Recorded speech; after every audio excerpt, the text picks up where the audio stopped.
మేఘాలు చెప్పిన ప్రేమ కథ, మేఘన వరుణ్ల ప్రేమ కథ.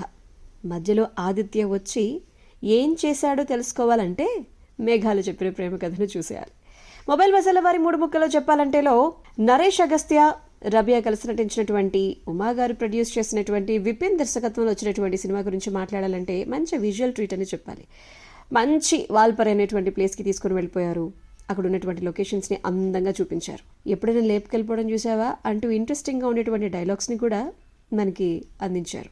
ఇందుకు ఎలా ఉందో తెలుసుకోవాలంటే నెంబర్ 1, సంగీతం అంటే ప్రేమ, ప్రకృతి అంటే అభిమానం ఉన్నటువంటి హీరోకి ఒక అమ్మాయి కనిపిస్తుంది. సంగీతం విషయంలో ఇన్స్పైర్ చేస్తుంది. ఎంతవరకు ఇన్స్పైర్ చేసింది, చివరికి అతను అనుకున్న విషయాన్ని సాధించగలిగాడా అనేటువంటి విషయాన్ని తెరపై చూడాల్సిందే. నెంబర్ 2, బబ్లీగా జాయ్ఫుల్గా ఉండేటువంటి హీరోయిన్ క్యారెక్టర్ ఖచ్చితంగా నచ్చేస్తుంది. అండ్ మ్యూజిక్ విషయంలో వావ్ అనిపించేటువంటి సంగీతం లేకపోయినా పర్వాలేదు అనిపిస్తుంది. కొన్ని సీన్స్ అయితే కొంచెం సాగతీతగా అనిపిస్తాయి. బట్ చెప్పాలనుకున్న విషయంలో రచయిత గారి కొడుకుగా దర్శకుడిగా మారినటువంటి విపిన్ కొన్ని సంభాషణలు అయితే కనుక ఆకట్టుకునేలాగా రాయడం జరిగింది అని చెప్పొచ్చు. సో ఫైనలీ చెప్పాలంటే రబియా పర్ఫార్మెన్స్ కోసం మేఘనాగా తను పర్ఫామ్ చేసినటువంటి, బ్యూటిఫుల్గా తెరపై కనిపించినటువంటి అందమైనటువంటి లొకేషన్స్, అక్కడక్కడ ఓకే అనిపించేటువంటి బ్యాక్గ్రౌండ్ స్కోర్ కోసం మేఘాలు చెప్పిన ప్రేమ కథను చూసేసుకోవచ్చు.